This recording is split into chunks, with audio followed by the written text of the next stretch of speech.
दुख का कारण। दोस्तों, दान करना हमारे समाज में अति शुभ माना गया है। बहुत पुराने समय से ही लोग दान देना एक पुण्य का काम माना जाता है। बड़े बड़े राजा महाराजा भी दान दिया करते थे, लेकिन कई बार यह दान दुख का कारण भी बन जाता है। हमारे आसपास ऐसे कई व्यक्ति हैं जो कि ज़्यादा दान या ज़्यादा धर्म में लीन रहते हैं, फिर भी कष्ट उनका व उनके परिवार का पीछा नहीं छोड़ता। तब हम अपने को सांत्वना स्वरूप यह कह देकर संतोष करते हैं कि भगवान शायद हमारी परीक्षा ले रहा है। अरे भाई, भगवान कोई तुम्हारी परीक्षा नहीं ले रहा, बल्कि वो तो तुम्हारे ही कर्मों का फल तुम्हें दे रहा है। बहुत दान धर्म करने के बाद भी सुख नहीं मिलता, क्योंकि तुम्हारे द्वारा दिया दान ही दुख का कारण बन जाता है। एक समय की बात है, एक बार एक गरीब आदमी एक सेठ के पास जाता है और भोजन के लिए सहायता मांगता है।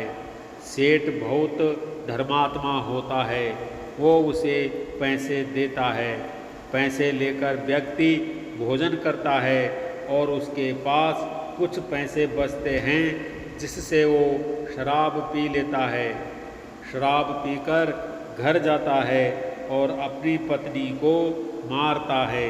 पत्नी दुखी होकर अपने 2 बच्चों के साथ तालाब में कूदकर आत्महत्या कर लेती है। कुछ समय बाद उस सेठ की भी असाध्य रोग से मृत्यु हो जाती है। मरने के बाद सेठ जब ऊपर जाता है, तब यमराज बोलते हैं कि इसको नरक में फेंक दो। सेठ यह सुनकर यमराज से कहता है कि आपसे गलती हुई है, मैंने तो कभी कोई पाप भी नहीं किया है, बल्कि जब भी कोई मेरे पास आया है, मैंने उसकी हमेशा मदद ही की है। इसलिए मुझे एक बार भगवान से मिला दो।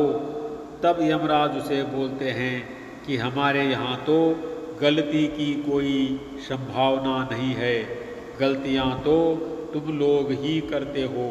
पर सेठ के बहुत कहने पर यमराज उसे भगवान के समक्ष पेश करते हैं।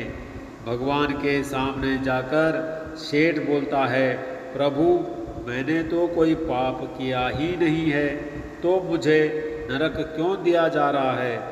तब भगवान उसे उस गरीब व्यक्ति को पैसे देने वाली बात बताते हैं कि उस व्यक्ति की पत्नी और 2 बच्चों की जीव हत्या का कारण तू है।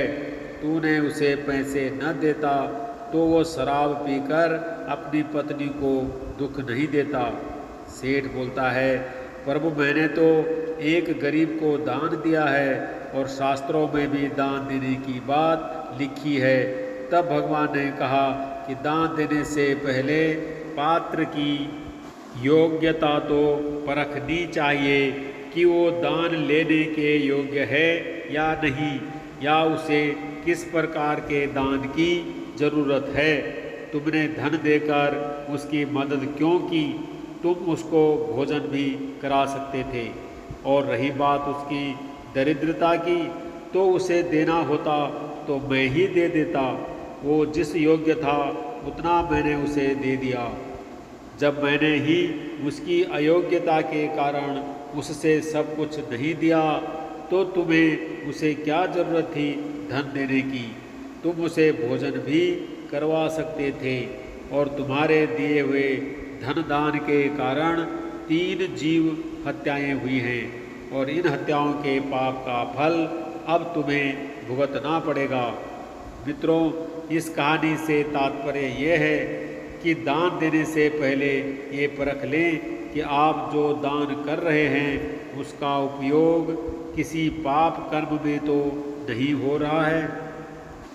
भले ही दान हेतु आपके भाव श्रेष्ठ हों, परंतु आपके द्वारा दिए दान से कोई पाप कर्म फलित होता है तो आपको उस दिए दान के पुण्य के साथ साथ उसके पाप के भी फल को भोगना होगा। एक छोटा सा उदाहरण और बताता हूँ।